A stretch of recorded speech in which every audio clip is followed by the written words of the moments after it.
Welcome back to part 2 of this 3-part series on neurodevelopment. Um, just as a reminder, in the first segment, we discussed how amazing it is that you can begin with a single fertilized egg and end with a functional adult brain. We started talking about some of the processes and mechanisms by which this happens. As a reminder, we talked about the goals of neurodevelopment. The 3 main goals, first of all, that the different cells must differentiate. There are different types of neurons and glial cells, supporting cells within the brain. And so they must differentiate into those different types and multiply.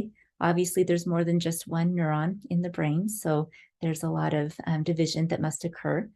And then the cells must also find their way to the appropriate locations within the brain. And they must also establish appropriate connections or synapses with other cells so that they're able to function properly. In the last segment, we started talking about the 5 phases of neurodevelopment. Specifically, we talked about the induction of the neural plate and neural proliferation. And in this segment, we'll be talking about migration of those newly formed neurons and also the growth of axons and synapse formation. And we'll also talk about how neuronal death, programmed neuronal death, and synapse rearrangement are part of typical neurodevelopment. And then in the next segment, we'll talk a little bit more about how the maturation of the brain corresponds with the ability to do certain functions, such as language and sensory and motor skills and things like that. Okay, so in terms of migration, the neurons originate in the subventricular and ventricular zones. So the ventricles are those fluid-filled cavities within the brain. They're filled with cerebrospinal fluid and provide support to the brain so it doesn't collapse in on itself. We know that the brain is made of very soft tissue, and so the ventricles provide some support there. The neurons originate near the ventricles, and then they need to migrate out from the ventricles to the developing cortex. And they do that by means of following radial glial cells, which we'll discuss further in a moment. And then the cortex, those cortical layers are established in an inside first, outside last fashion. We'll discuss that further in a moment. And this process of migration typically occurs between the 12th and the 24th weeks of gestation, so about the 3rd to 6th months. Radial glia are a special type of developmental glia. They provide the pathway for the developing neurons as they migrate out from the proliferating ventricular layer. These radial glia are present early in neural development, and many of them will later become astrocytes. So as I mentioned, these neurons originate in the ventricular zone. So in this figure here on the right, you can imagine that this is a ventricular zone, so that zone that's very near the ventricles. And we have these germinal cells shown in green here.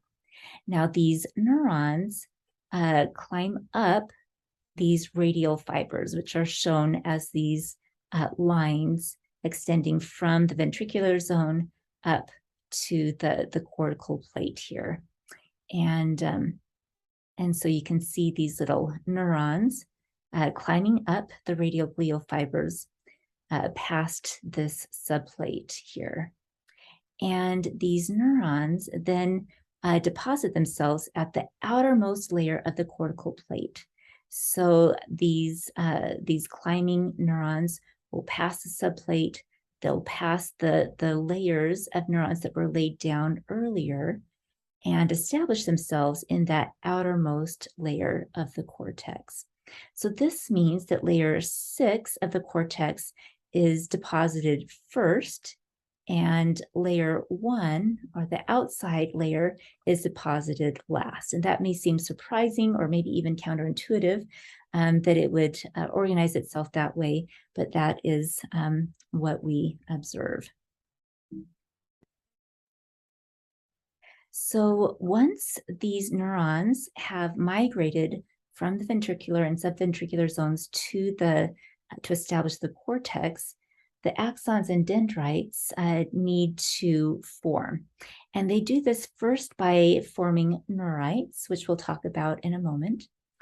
And then the axons need to find their correct path to establish connections with other neurons. And once the axons find their target, there are proteins in the pre- and postsynaptic membranes that help these synapses to form. Okay, so formation of axons and dendrites. So there are a few steps in the formation of axons and dendrites. As shown here in the figure on the right, in stage 1, small lamellipodia are formed, these little protrusions that extend out from the developing neuron. In stage 2, these neurites grow and become longer. In stage 3, one of these neurites will actually become the axon. And as it does that, the axon releases signals that prevent any more axons from forming. And so the rest of these neurites will become the dendrites. As you see here, these dendrites can then branch and lengthen. And there are spines that also form on the dendrites, and this allows for additional connections with other neurons. As you can see here, the axon has this double line indicating that it is longer than is shown here in this figure. Some attractant molecules, so you can see that might attract that axon to grow towards those molecules. You can also have chemorepulsions. So cells can release chemicals or molecules that repulse that axon. So in this case, we have this axon that started to come down here and then changed course due to the chemorepulsion. And then there can also be contact inhibition. So these cells, instead of allowing that framework or providing that framework for the axon to grow along, it will repulse or inhibit the axon from growing along that cell. And so by means of all of these mechanisms, an axon is able to find its way or create its path, sometimes across fairly large distances.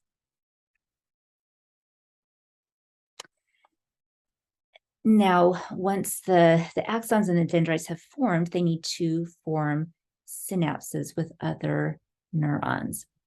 There are proteins on both the presynaptic axon and also the postsynaptic membrane, and these proteins work together to form a synapse. So you can see this here in the diagram on top, so you have the presynaptic and the postsynaptic membranes forming this connection here. And down below, we see kind of a larger picture of what is happening. So you have the developing axon here. It establishes the target and creates that synapse there. You can see those protein molecules and other things that are going on within the presynaptic and the postsynaptic neuron to create that connection. And these protons help to organize that synapse and also to make sure that the correct neurons synapse on the correct receptors. Now, these axons can synapse on dendrites. They can also synapse on the neuronal cell bodies, as well as on other axons, so that there are different types of synapses that can form. And then step 5 here is the death of some neurons and rearrangement of the synapses. And it may be surprising that death is a normal part of development, but some of the neurons that are formed during development will not survive. And some of the connections between neurons will also not survive. And this helps make again, this is part of normal development that helps make the connections that do remain. It makes sure that they are more specific to the types of functions that are needed.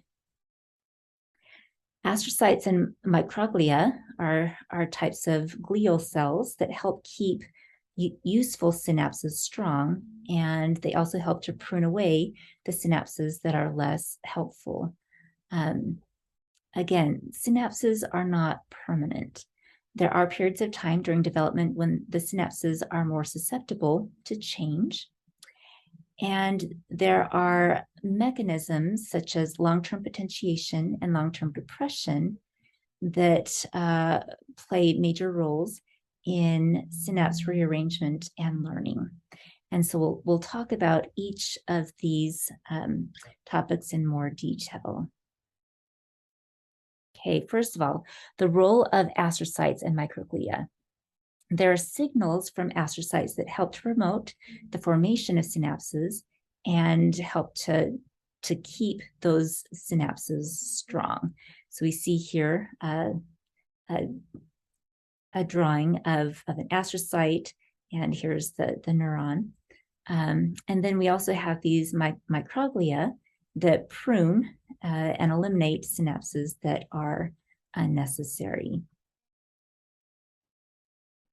Hebb's postulate states that cells that fire together wire together. That's a saying that you might commonly hear. And basically it means that synapses that fire at the same time and rate are most likely to be communicating information that is useful or relevant. So those are the synapses that will be strengthened. So you can see that shown here in this figure on top, these 3 synapses here, they are firing at the same time and rate. It's more likely that those synapses are going to be strengthened and maybe even produce additional synaptic connections there. On the other hand, cells that fire out of sync lose their link, meaning that synapses that fire randomly or not at the same time as a stimulus will be pruned out. And it's likely that those signals are not relevant to the particular stimulus. And so these synapses are more likely to be pruned out. You may have heard the term plasticity or neuroplasticity. Now, that doesn't mean that the brain is plastic, but it refers to some of the refinement of those synaptic connections. And this most frequently occurs during the critical period or sensitive periods of development. Typically, this begins at about 6 months of age and peaks between 1 to 3 years, and then tends to fade away at about 8 to 10 years of age. We know that different brain regions have different critical periods during development, and they are also associated with different brain functions, which we'll talk about. Now, this figure may look like a bunch of spaghetti, but these different lines refer to different functions and the sensitive periods with which they are associated during early brain development. So for example, we have here this black line, which represents the development of numbers skills, familiarity with numbers and how they work. And so that peaks at about 2 to 3 years of age, and then fades later on. You also have the vision shown here in white, and hearing, that those peak very early on, and later on in age, the parts of the brain that are associated with them are much less susceptible to some of that plasticity. We know that the connections for different brain functions develop in a sequence.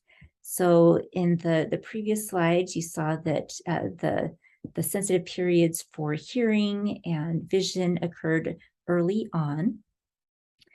So those functions, those sensory pathways develop very early on in development.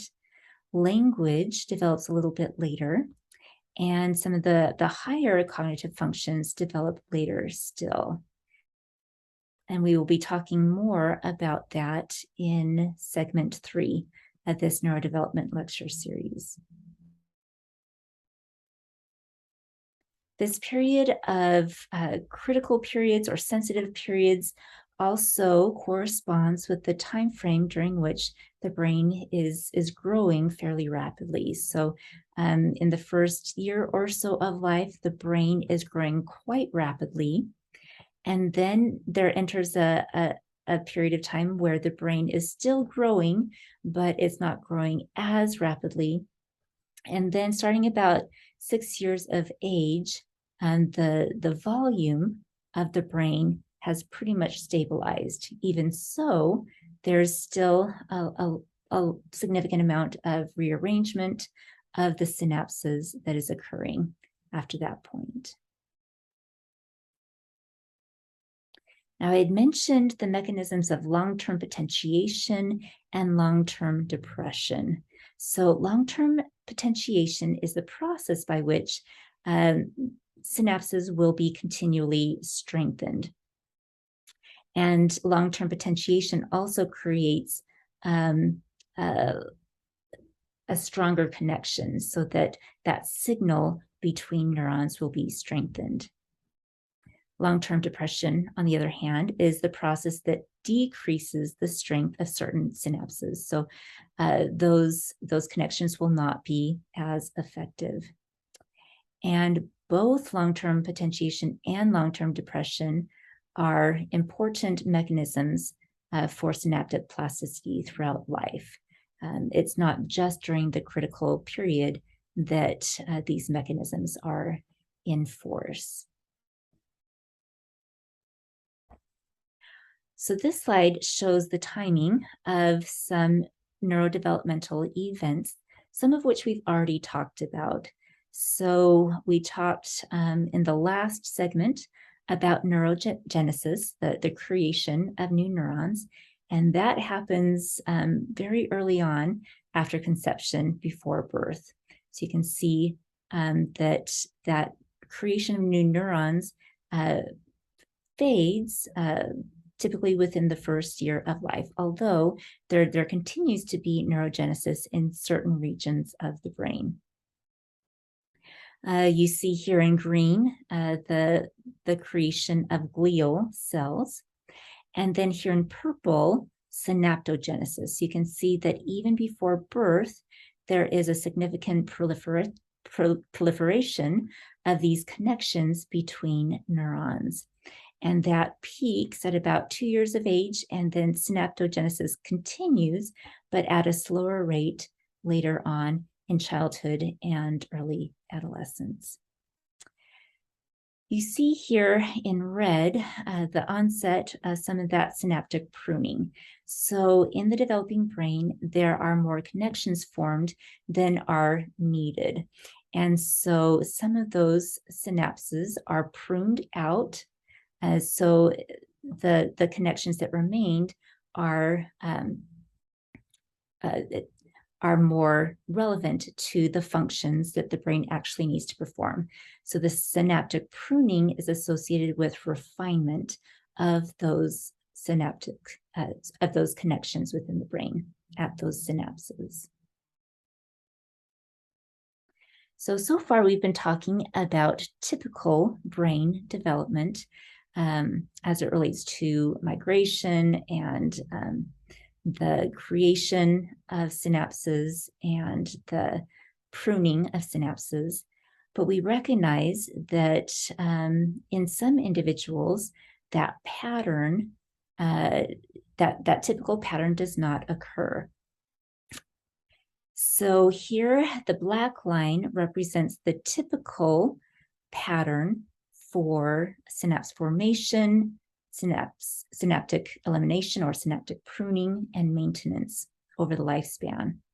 Now, if there are too many synapses that form, so over and above the typical amount in early childhood, that may be associated with autism spectrum disorder. And you can see that there is an increased number of synapses throughout the lifespan. On the other hand, there may be individuals that have approximately the right number of synapses that form, but those synapses may be eliminated at a higher rate than is typical.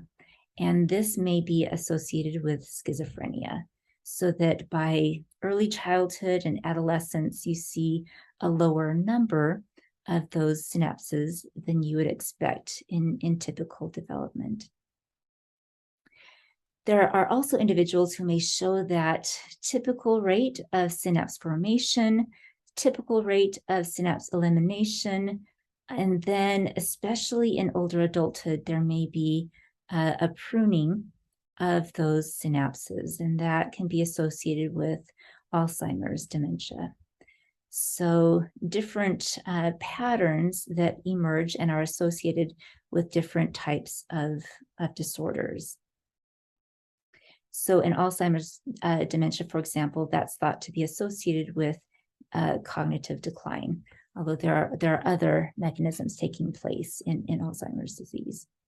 Okay, and with that, we will end this segment. And in the next segment, we will be talking more about the brain functions and how they are associated with maturation of the brain.